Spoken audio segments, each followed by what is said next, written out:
We sing this line at the end of our Torah service every week, correct? Adonai Oz Le'amo Yitain. Somebody tell us what it means.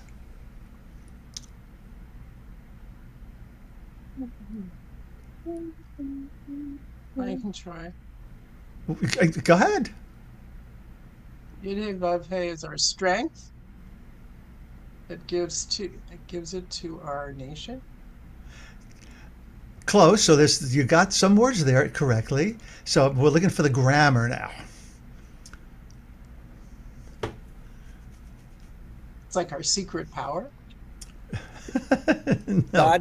God gives his people strength. Amen. Amen. Oh, okay. God gives his people strength. Adonai Oz Right. le'amo Oh, yitain. All right. So now here is an important question, and you're going to see right after that why I'm asking this question. Right, here we go. When God plays tic-tac-toe with the Jewish people, which letter does God take? Do, do, do, do, mhm. do, do, do, do. Well, it's one or the other. When God plays tic-tac-toe with the Jewish people, which letter does God take? I'll give you a hint. This is a play on words, which is going to play into our teaching tonight. What does God give to God's people? O's. Oh, so what Oops. letter does God take? The Oh, X's, because Oh, Adonai Oz liamo yitain. oh, okay. And I'm Literally, then God I'm will give strength to God's people, but also be read. It can also be read as God will give O's to the God's people. Okay, now, You're still gonna have to explain this to me. Or really, don't. Scott? It's a play on words. O's, like the letter O's. God gives a letter O, gives many O's to oh, the Jewish people. So God takes the letter X in tic tac toe because God gives the O's for the Jewish people to play with. You still not getting this? This is going to be on the recording. It's not Does important. everybody understand? I guess I haven't played tic-tac-toe in a long time. Yeah, well, you play tic tac toe with X's and O's, and God gives the O's to the I Jewish get. people. Oh, Oh, now I get it. okay. Okay, Okay, that's all eight right. minutes. That's 8 minutes I'll never get back in my life. Yes, that's for sure. All righty. So why do I tell this? It's basically a joke, right? Or it's a riddle. So this is we're going to look at a line from Devarim, from Deuteronomy. It says, "V'ata Yisrael ma yud He Vav He." What does God, Elohecha, your God, shoel meimach? Ask the What? And now Israel, ma? What does your God, who is known as Yud He Vav He, ask of you? Right. And so all we need to do is look in Masechet Menachot 43b to get the answer. Tanya Haya Rabbi Meir. So it is taught in a Baraita. So Baraita is a reply that was left out in the codification of the Mishnah, which was then added to the overall body of commentary later on. Rabbi Meir would say, Chayav Adam levarech me'a brachot b'chol yom. A person is obligated to recite 100 blessings every day, as it is stated in the verse, V'ata Yisrael ma Adonai Elohecha shoel me'imach. So what is Rabbi Meir doing? He's playing with the language. He says he's interpreting the verse as though it said, V'ata Yisrael mea, 100. There are 100 things that God requires of you every day, requires of you. So he's playing with the language here, right? Which is happens all commentary, especially Hasidic commentary, right? But this is a traditional commentary. It says, "She'enamar v'ata Yisrael ma Adonai lecha shoel me'imach." He's taking that as the proof text for what? For why we are required to do what? Say how many brachot a day? Rachel, I didn't hear you. You answered the question. 100. 100. 100, right. 100. Mea is 100. Ma means what? But Rabbi Meir is playing with the word ma, and he's hearing mea. So what does God require of you? Mea. And he's going to say mea brachot. Alrighty? Which basically means a lot of brachot. If you are a traditional Jew and you're saying the Shemona Esrei 3 times a day, that's already what, 54 or more brachot. So then if you go all day long saying all the brachas over what we eat and what we see and et cetera, you're going to come to 100 very easily. Scott Reiter, what you got? Is this the only source for the 100 blessings a day thing? I don't know. Google it. Oh, okay, because I don't like this one. Well, this is a traditional source, that's for sure. You don't like it because You there's an take one added word letter? and make it into another because it sort of maybe sounds alike and it's spelled differently. That Yeah, I don't know. Maybe because I was a lawyer, that annoys me. Right, they added an aleph, so it's not the same word. Well, it's like, never mind. I agree with you. Okay, Your Honor, we have recorded your issue, and we will embed that in the entire Gemara when we have the Gemara on tonight's You're class. supposed to say you'll take my objection under advisement. Under advisements. Get out of here. When we get Here's our a story. next download, we could fix it when we get our next download. Exactly. So what bracha, it's not just one, but what every Shabbos morning, and by the way, this is said every day, every morning, what do we say every Shabbos morning that has the most back-to-back brachot, the most blessings? Anybody, just ring a bell for anybody? The Amida. Well, the Amida You already certainly said does. that. What's that? I already said that, that's right. Sorry. I should listen better. Yeah, but the Shabbos Amida doesn't have that. Right? What, Devorah? Morning blessings. Yeah, Birkot haShachar, the morning blessings, right? And which is one blessing after another. So you should know that the blessings that we include in our Siddur are not the entirety of the Birkot haShachar, right? There are many more blessings. Note that we now add Matir Asurim, which we did not include in the last iteration, the 3.0 of our Siddur. That'll go in 3.5. Actually, let's hope we don't have to. How many? Thank you, Scott. Although, okay, the committee will come together and talk about it. How many are there in Birkot haShachar? The total number? I don't know exactly. Probably around 13 or so. I'm not sure. Who has a Siddur? I'm not sure I'm not sure there's any magic to the number, but we can make something up just like Rabbi Meir made up. And then Scott will be happy because it'll be our minhag and it'll be our Torah that we're lending to the overall conversation.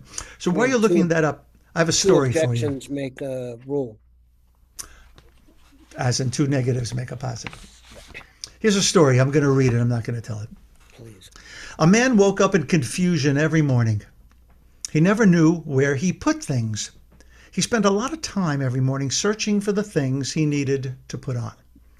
One night he had a brilliant idea. He made a list of where he put each thing. When he woke up in the morning, he picked up the list. Pants, bedpost, shoes, under the bed, socks, in the shoes. And so it went until he came to the end of the list. Cap on the doorknob. The system worked. The man was proud, but then he asked, "Where am I?" He looked down at the list and discovered that his name was missing from the list.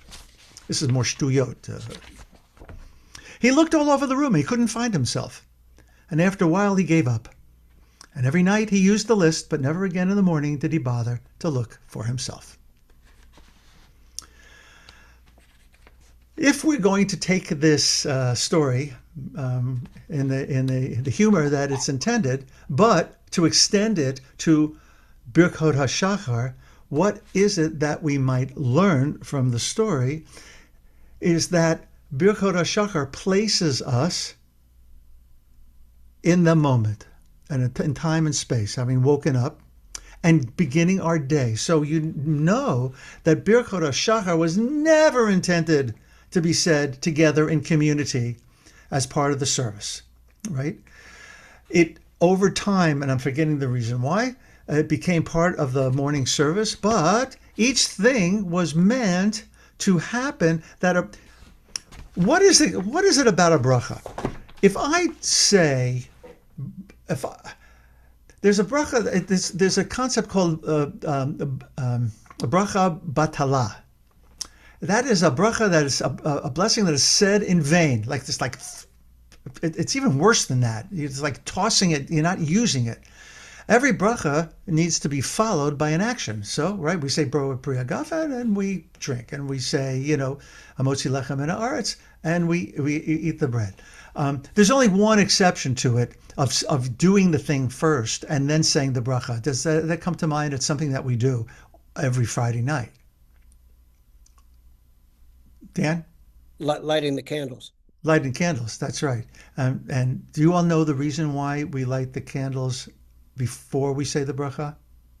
Because you can't light them on Shabbat. Right, because we're not supposed to. That's one of the malachot, one of the categories of work that we're not supposed to do on Shabbat, and so we have a way around it.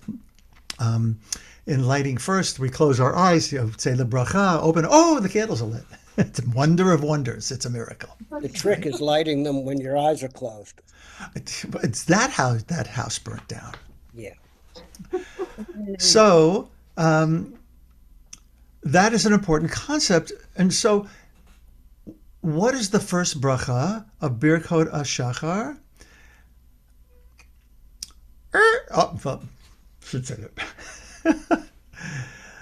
Let's take a look. Somebody read the first bracha, and you can use either one of the formulas. Somebody read it out loud, please. Baruch atah Adonai Eloheinu melech haolam. And then continue underneath where it says, you make us conscious beings. You make us conscious beings. Can you read the Hebrew there too, Gail? No. Somebody continue for Gail. Terrific. It sounds beautiful, Gail. Thank you. Somebody read the Hebrew? Asher. Asher natan li shifbo bina lehavchin ben yom uven laila. What was that third word in green? Lesechvi. Lesechvi, right. So we understand this to mean a number of possible things. In our prayer book, it says, blessed are you, source of all life, yada, yada, who makes us conscious beings. It's a lovely, lovely unpacking of it, but that's not what it means. Reb Zalman, and you'll see I have a number of different people I'm going to lean in today, that his not a translation, his unpacking of it is in the blue. Mary, would you read it? Everybody, you can keep yourselves unmuted.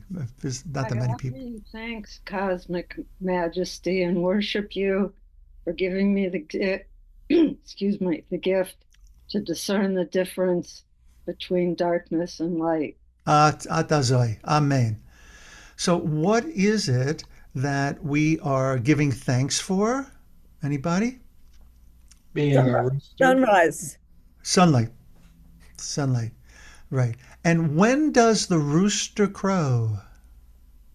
At sunrise, at sunrise, at the first sunrise, right? So we're going to have an interesting question in a moment about what if you don't hear a rooster crowing? And by the way, that's what it means. Who's given the rooster the wisdom to discern between day and night. In other words, this is built in to the rooster's DNA.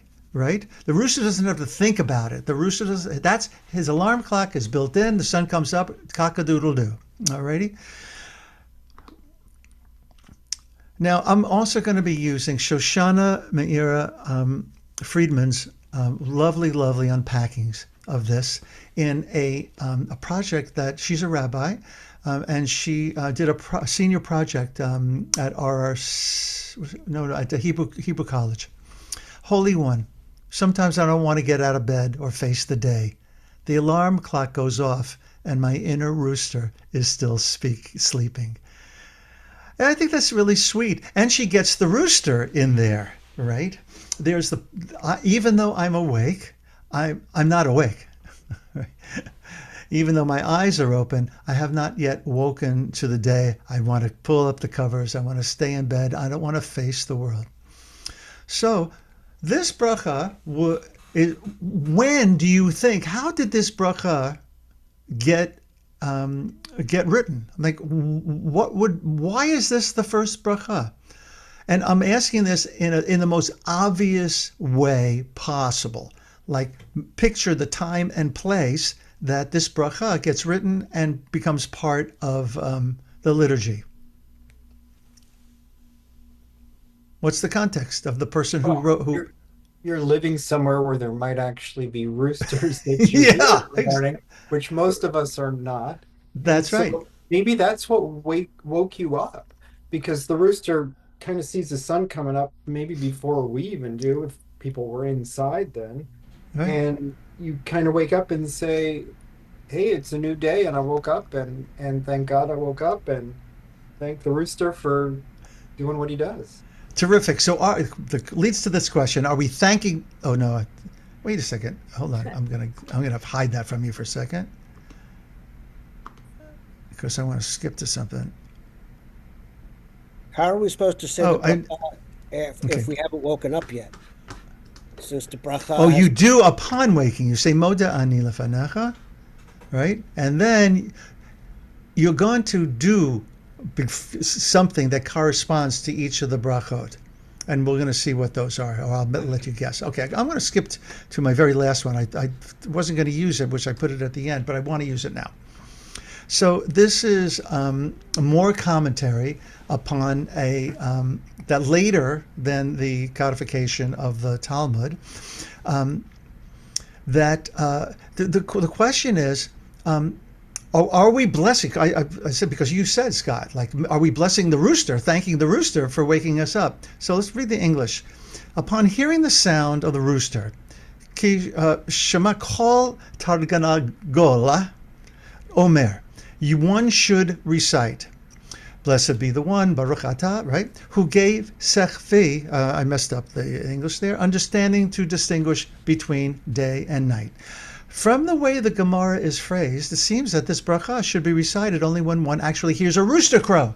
But as you just pointed out, Scott, that's not the world I live in, not the world that we all live in. Tosfot will explain that the bracha is not for the rooster that crows, rather, what you said, Mary Rita, from the light from which we benefit. Mm-hmm. So there are some brachot, there are different kinds of brachot. This is one from benefiting from something, or from enjoyment, bracha nehena. And the rule is so that one recites the bracha even if he did not hear the rooster crow. From the text of this bracha refers to the crowing of a rooster. It's only because the rooster discerns that he can benefit from the light. Right? Hey, I'm awake. I can start doing my rooster thing, right? Because the rooster discerns that night has come to an end and benefits from the light. We recite the bracha because we too benefit from the light. And we can therefore say the bracha even though we don't hear the rooster crow. So what are we getting benefit from here? We're getting benefit from the light. The rooster is a go-between. Right? The rooster is the one who, in some situations, is the one who is waking us to the day. And thus, there's our first bracha. It's like, wake up, get out of bed, drag a comb across my head, do, do, do, do. So the Koran Siddur has a different translation. What's that? The Koran Siddur. What's the Koran got? What is Koran? Jonathan Sachs edition. It's very big. It says, who gives the heart understanding to distinguish day from night. Beautiful. So certainly not the rooster. Certainly not the rooster. And thank you, because if you look up sechvi in a dictionary, you're going to find heart. Oh. No, I just looked it and up. And you won't even find sechvi as a rooster in some dictionaries. Hey, well, rooster is a tardagol. How do you say rooster, right? Modern English, Rachel, Scott? right? So this is some kind of ancient, word for that, for the job the rooster was doing, for the rooster. Or maybe not. Or maybe not. Maybe it is the heart. So we take the Yeah. context of the days that we live in, and we're going to understand these things for ourselves. So let's, go ahead. Kohan Shema, the Reconstructionist Siddur, I love this, translates the rooster as the bird of dawn discernment. Say it again. The bird, the bird of dawn discernment. Oh, the bird of dawn's discernment. I like that. I like that. That's terrific. So, for all of you rabbinic students in the room, this is why it's so important to own, or at least refer to. You don't have to own them all. Thank Safaria, and switch between translations to see what. What's that? I have 7 sidurs. There were 7? I just used them for an assignment the other day. Yeah, and to see how how different Sidurim unpack these things. Gail, this is why it's hard to be a Jew. So we're going to go Marsha through. Prager translates it just as being conscious beings. I know, that's what we use in our prayer book. Mm-hmm. Right, but that's a lot of words, which, that's a lot more words than just being conscious beings. But she's shooting for the ikar, for the essence of the bracha. If you can do that, again, I'm referring to the rabbinic student and us all, of course. If we can do that for every bracha, which is the importance of spending time with a siddur, with a prayer book, and I'm going to acknowledge that most of us can't work with the Hebrew, but you can work with the English, right?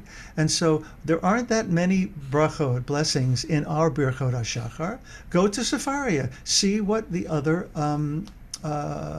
translations, unpacking of these things are. And then if you're interested in this PDF of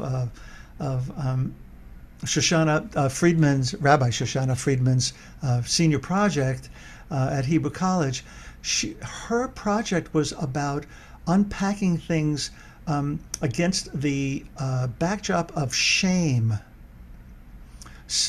which was a very, very interesting assignment that she gave herself, of how we can grow resilience using the words of the Siddur to bolster our self our identity and sense of self.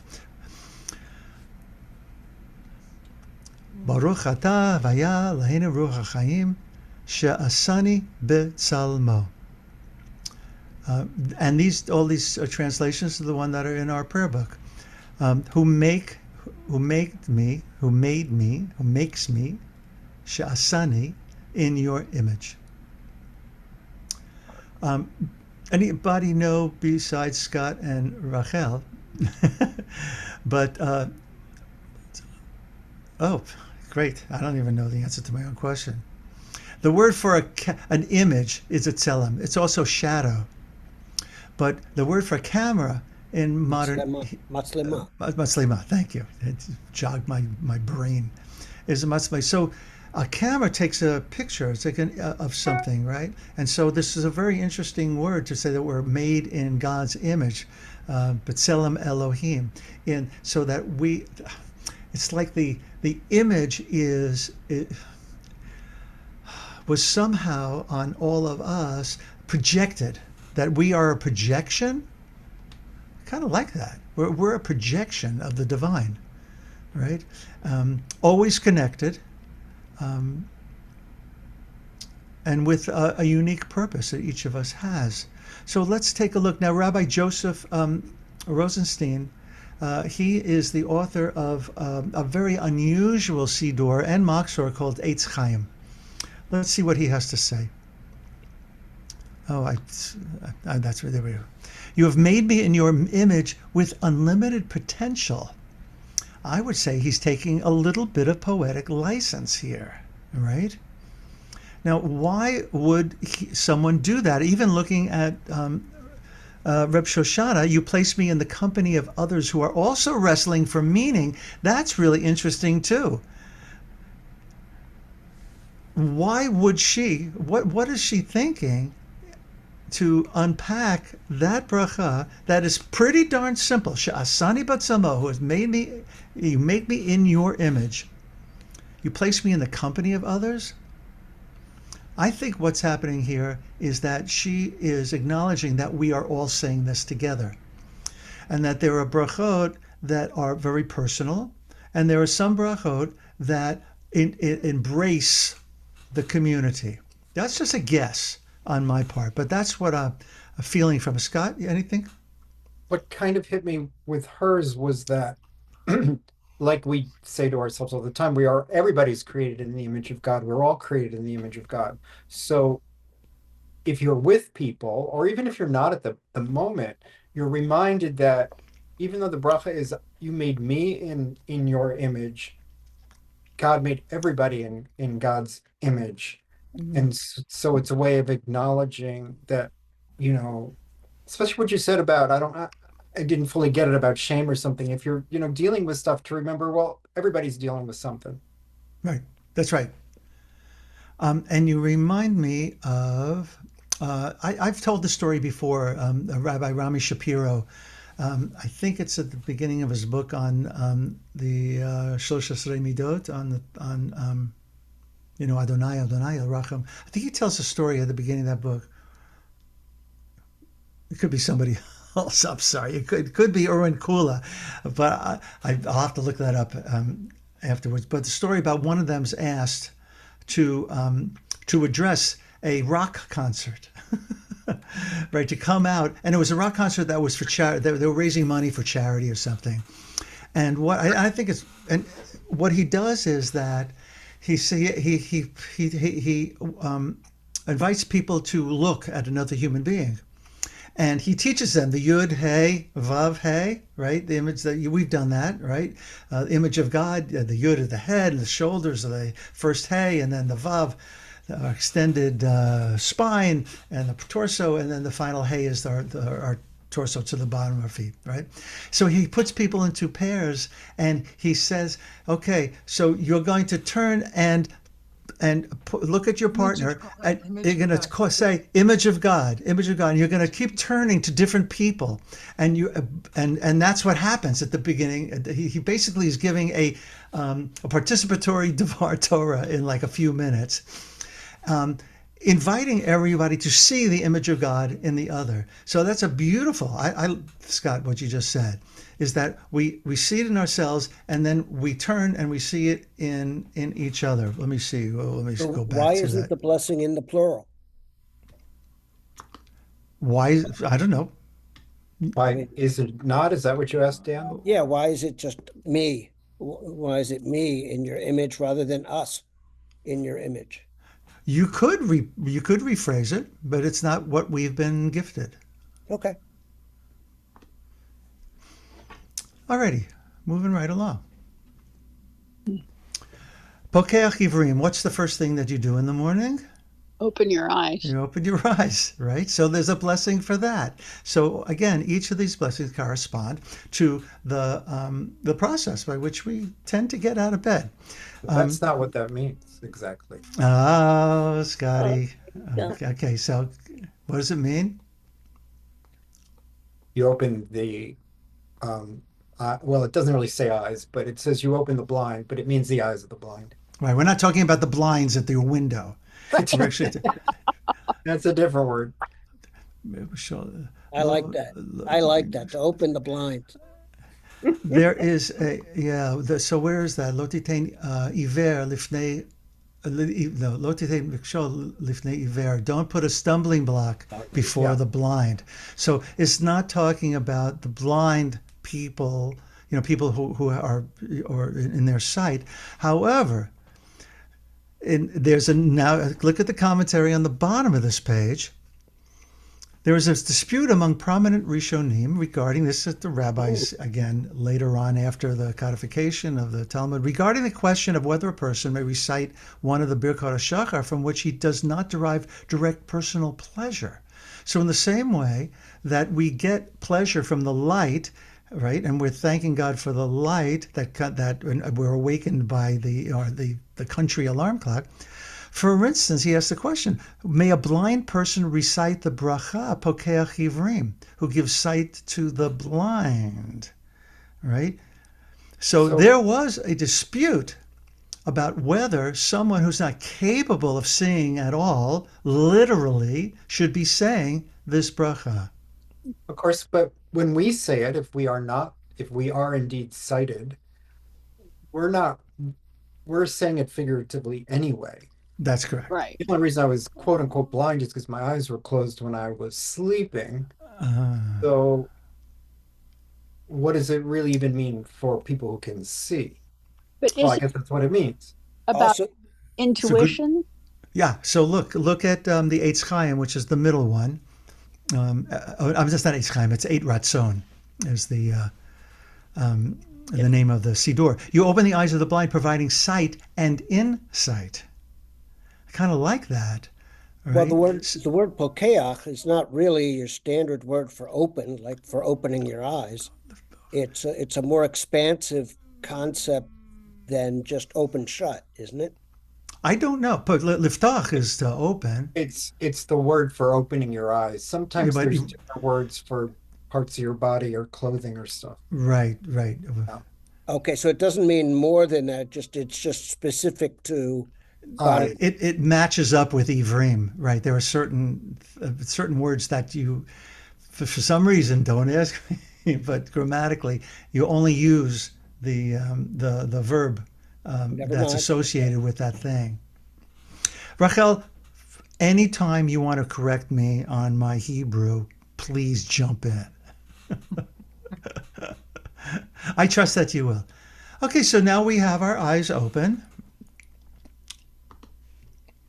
And here's what Shoshana Friedman says. You have given me self-expression, sight and insight, clothing, shelter, food, sleep, and whatever health I am in today. So she expands upon this to include actually some of the other things that are going to be mentioned that we don't have in our listing on our prayer book. So when we say Malbish Arumim in the traditional listing, that's going to who clothes the naked, right? So that would be said when we start to put our clothes on, right? And that's the bracha that matches that action. And she takes these things and she expands upon it, basically to give thanks for almost everything I call sort of key, but that's she's going up to there and she's kind of lumping it all together. I think it's interesting that she says whatever health I'm in today. So she's, the concept that we're supposed to thank God for the tov and the ra, right? For the good and the bad. I think in this bracha, what she's doing is holding those two things that seem to be diametrically opposed as the fate of being human, right? This is who we are, and that's a great amount of equanimity, I might say. Any questions, comments? I'm going to trust that you're going to speak up. All righty. So here is. Oh, Devorah, you got something? No, okay, you lied. No, I was just singing when I saw it. So, this bracha always needs saying these days. Let's say it together and maybe our prayer will be heard. Baruch atah Adonai, Eloheinu melech haolam, matir asurim.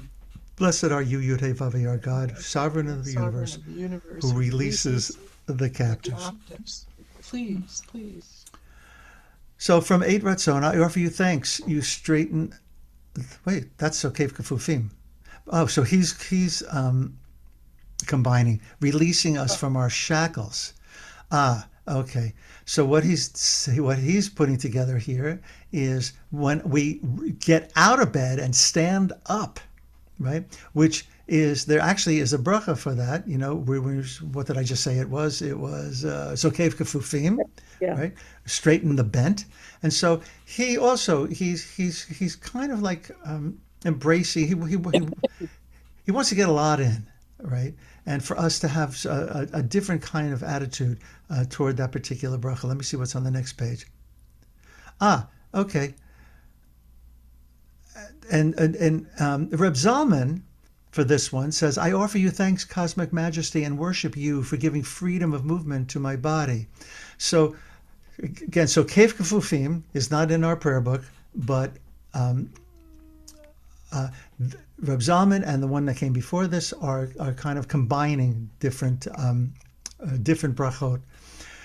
You break me of old patterns that don't serve me anymore. That is really radical, right? The matir asurim, releasing the captives, but beit asurim, that's a prison. So we might look at this as releasing us from the self-imprisonment, if that's the way that if that's what we need that morning. And I think that that's why doing this kind of study is so important, because we should be getting out of our prayers what we need from our prayers, right? That we come to our prayers with a kavanah, like, I really want to learn a little bit more about myself so that I can grow to be who I was intended to be, right?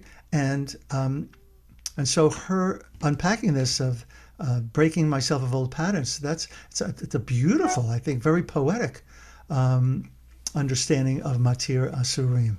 I mean, we're using it, especially since October 7th for the hostages. But we expand on that we are really hostage to our habits. I never thought about that before in that way, but that is true. Okay, She'asali called Sarki, which comes right before you all, offering your prayers. You give me She'asali called Sarki. You give me everything I need. Reb Zalman, for providing for my needs. Pretty straightforward. Eit Ratzon, you provide me with skills and tools, enabling me to meet all my needs. Aha. So there's a concept that that God would not have put us in hot water if God had not already prepared the remedy. In other words, for everything that we suffer from, there is a remedy for that was already built into the program that came with the creation of the world, right? So I don't know if he is thinking of this, Joseph, I forget his last name, Silverstein. You provide me with skills and tools, enabling me to meet all my needs. But it's possible that he knew that teaching and is basically saying, you've given me everything I need to have everything that I need. Sometimes you get what you need. Well, it's also sort of a co-creation type of thing. Yes. As opposed to just asking God to give you everything, hand you everything for free. Beautiful. This provides you with the wherewithal, but you need to do it. Yeah, God in partnership with God. Let me unmute you, Rachel. Hold on a second, because I want to hear what you say. I said that he provides you with skills and tools to do it, to enable you to do what you need. Right. If you do it. For sure. Right. It's still up to you to do it. Right. Absolutely. That's right. Oh. I sent you the helicopter. I sent you. I sent you the boat. I think there's one more here. Let's see what it says. You make all my needs. My scared reptilian brain that needs safety. My animal body that needs food and shelter. My mind that needs meaningful work. My broken heart that needs love. My soul that needs union with you. Sounds sort of like therapy. Well, yes, and that's it. I'll send you I'll send you to the page where you can download the PDF of this project that she did. The forward to it is worth reading about why she took on this project. And the very first person that she thanks is Reb Zalman in her thanks. Yes, it does sound like therapy, but let's be honest that what we say about spiritual direction, for instance, we say it's not therapy, but it can be therapeutical, right? But this is also 4 worlds. I'm sorry, say it again, Dan. It's also 4 worlds. Where do you see 4 worlds here? Well, 4 worlds. Yeah. Atzilut, Bria. What do you see? Are you reading that in this last unpacking? Yeah, you have the animal body. Then there's the mind. Then there's the emotions, and then there's the soul. Beautiful. So does everybody see that? Mm-hmm. It's working its way up Jacob's ladder, right? From Asiya to, well, it's kind of flipping Bria and Yetzirah, but that's okay. And then to a yearning of being in communion, being in union with the Holy Blessed One, right? This is, my soul is yearning. She's saying that this is something that is happening in, you know the way sometimes the computer says that there's a application running in the background? So this is the application that's running in the background all the time for those of us, and I consider all MOShniks to be in this state of awakeness, to sense that there is the greater unity of which we are a part, and yet living as separate beings. Right, we're living in duality. We're living a life that's like those salmon who are swimming upstream in order to return to where they came from. Right. Thank you, Dan, for pointing that out. That's beautiful.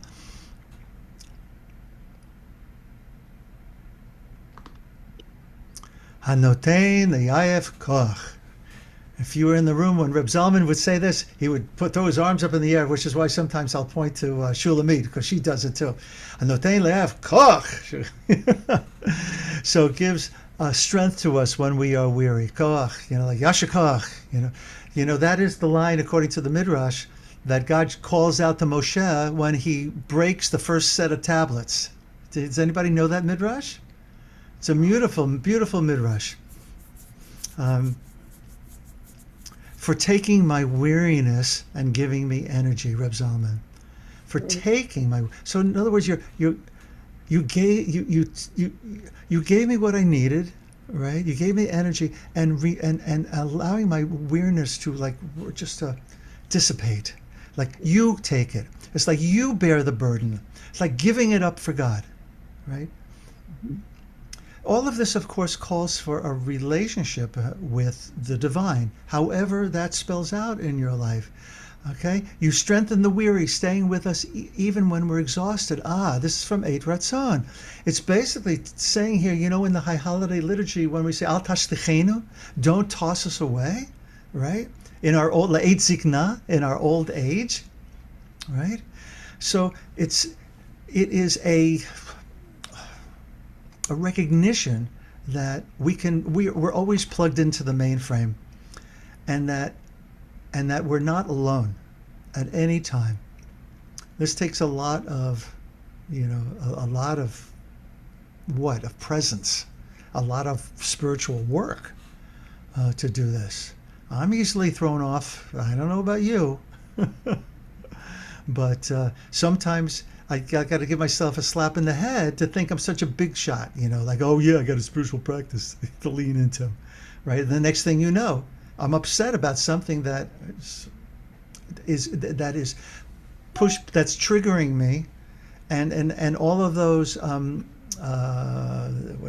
hyperlinks are opening all at the same time, and my heart is racing, and so where's my spiritual practice now?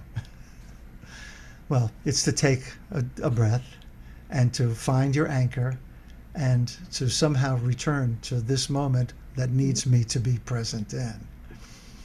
You strengthen the weary, staying with us. So I think there's one more here. Nope. You give me resilience even when I'm tired. You give me resilience even when I am tired. Resilience is a very controversial word. Yeah, how so?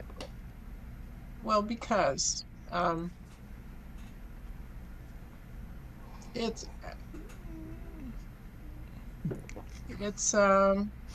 it can have the connotation of just be tough. You can handle anything, just be tough.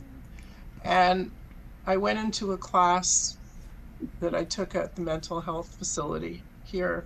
The first time I took the class, I went in there kicking and screaming, going, okay, I want you to tell me why I should be resilient, because it has this like badge of courage to it that you have to be tough. And sometimes you can't be tough. Sometimes you need to get to it. And I just went through the course again, and they were all applauding me because I changed my definition of resilience. And it's having skills and having the ability to find your way and find your center and reground yourself and understand that you're not,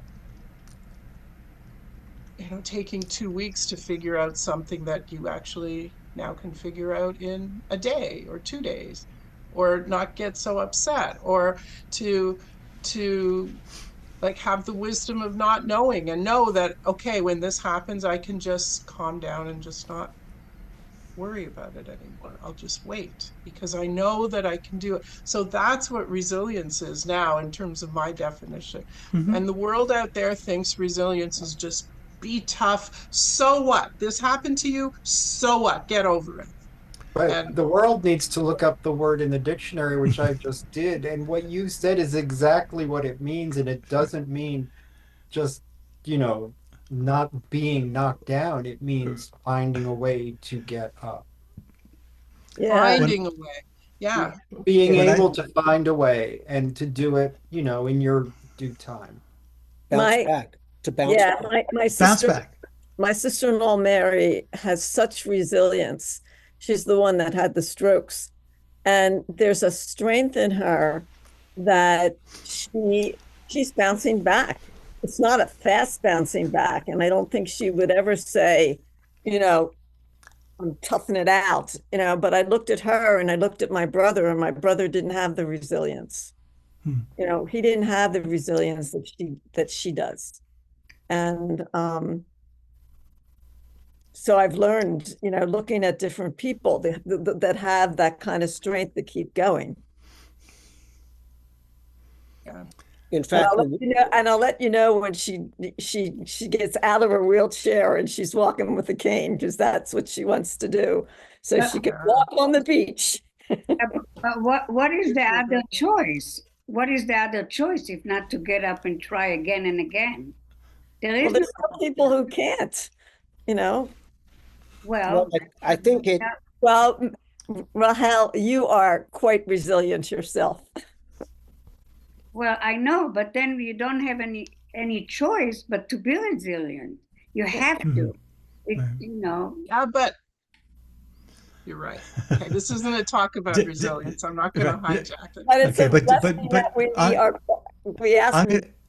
I'm going to give Dan the last word before I have the last word. No, don't give Dan the last word. No. I said before I have the last word. Okay.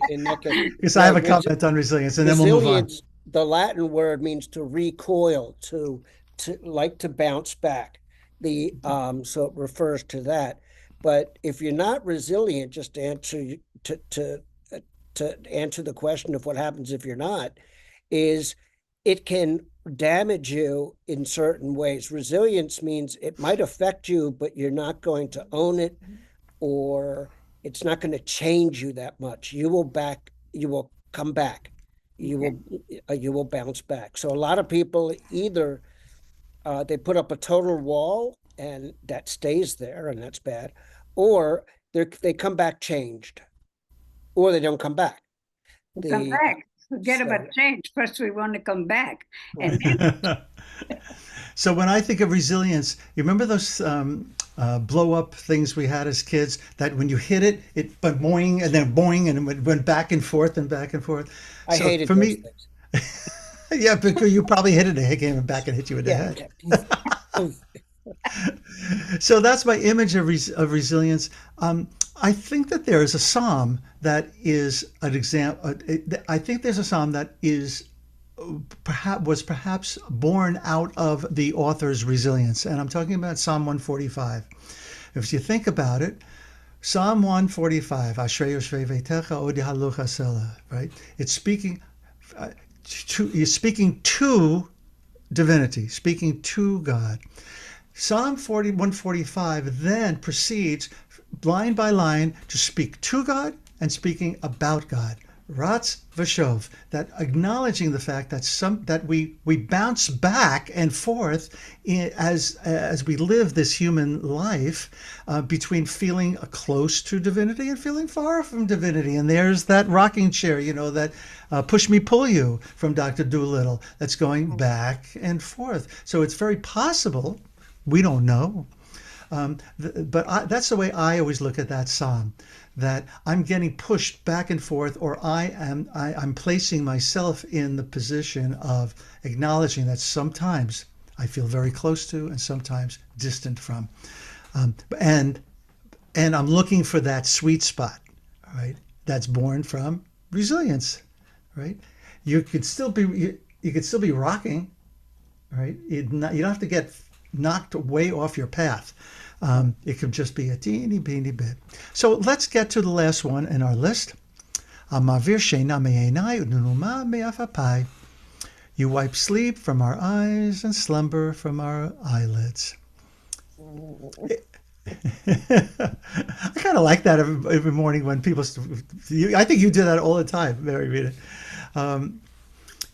You remove sleep from my eyes, says Eight Ratzon, and confusion from my mind. It does not say that. No. Does not say that. But again, metaphorically, what is he trying to do? I'm not going to answer my own question. Let's take it metaphorically because. Well, I shouldn't have let you see the. Okay, go ahead. Read Shoshana's. Okay, Holy One, just as you woke me up this morning, you keep waking me up to the greater truth, even when I'd rather stay asleep. Right? Yeah. That's fantastic. Yeah. Well, that says a lot about the condition of the world, right? Well, confusion, I make up that the slumber from our eyelids, I guess, is the not seeing or understanding clearly, having either rose-colored glasses or dirt-colored glasses. And so this is making the world clear to you and not being fooled or confused. Fantastic. What if you just want to sit in the dark? Yes. I'll sit in the dark. Don't bring my mother into this. Yeah. You know what's interesting too is the same verbs are in Psalm 121 and Esainai, where it says God does not sleep or slumber. Slumber, right? And you wonder, why do we have to say that? And what does it mean to then repeat this about ourselves here? Interesting. I don't have answers. I only have questions. Yeah, no, good questions are good. Questions are good. Yeah. Well, in order to wake up, I mean, you wake up and you don't want still sleeping, getting up and still sleeping. So you have to, to open your eyes and Mama Papa, take it away. It makes sense. Yeah, absolutely. Absolutely. I think there's one more here. Okay. So that's not the one. All right. So we've gone through the ones that we have in our prayer book. So now it's basically a review of the traditionally where these brachot came from. And this is right from the Talmud. Upon hearing the sound of the rooster, one should recite, blessed blah, blah, blah, who gave the heart, sechvi. Very good, Dan. Understanding to distinguish between day and night. Upon opening his eyes, one should recite, who gives sight to the blind. Upon sitting up straight, one should recite, matir asurim, who sets the captives free. Do you all now understand Matir Asurim in a different way? You know, we always say who releases the captives, right? But it traditionally it was about sitting up straight and setting our body free, right? And reaching, be able to start our day. Upon dressing, one should recite, "Who clothes the naked, Malbish Arumim," as they would sleep unclothed. So now we're learning a little bit about in some, some towns, or where people may not have different clothing. They might not have. Although that I have a question about that. Upon standing up straight, so Kef Kefufim, one should recite, "Who raises those who are bowed down." Yeah. Right. So this is this. If you look in the Talmud, right, you're going to find these, and that's where the rabbis lifted the morning blessings from. The order of us waking up and getting out of bed and drag the comb across my head, right? Those are the things that we did in order to get our day started. And that, my friends, is where we are. Oh, no, I want to have one other gift for you. I forget where I found this. Maybe it was in a teaching. For those of you who use Sefaria, different people create sheets, right, with teachings on it. Mm-hmm. And there was a teaching that I found about Birkot haShachar, these blessings, the morning blessings, in which they included this Mary Oliver poem. Mm-hmm. Hello, sun in my face. Hello, you who make the morning and spread it over the fields and into the faces of the tulips and the nodding morning glories, and into the windows of even the miserable and crotchety. Best preacher that ever was, dear star, that just happens to be where you are in the universe, to keep us from ever darkness, to ease us with warm touching, to hold us in the great hands of light. Good morning, good morning, good morning. Watch now how I start the day in happiness, in kindness. Oh. Isn't that beautiful? Oh. Is she an honorary rabbi? She's a Rebbe. She's a Rebbe to many of us, that's for sure. That's why I included that poem "Praying" in the prayer book. Right? Yeah, as is John O'Donohue. Yeah. Yeah, which is I think why it's so important for us to not only pray from a fixed prayer, but also to just spontaneous, prayer, because that's when it all starts to come together. Why we are giving thanks according to somebody else's formula for giving thanks. It's something we can lean into because we just can't be trusted all the time to get into an attitude of gratitude. And so a fixed prayer is kind of easy. Open up the book and use the words that we've always used, and after a while you've got it memorized. It's part of you, and you say you can really go deeply into it. And then if you know all of those words by heart, then all of these hyperlinks start to open. Oh, Matir Asurim. Right? I'm standing up straight, or it's old habits that I can free myself from. And it's like all the synapses start to click, right? So I think it's good practice to do spontaneous prayer, and as mixed with, try to make each of these prayers your own, in your own words, like they're doing here, and make sense of it in that way.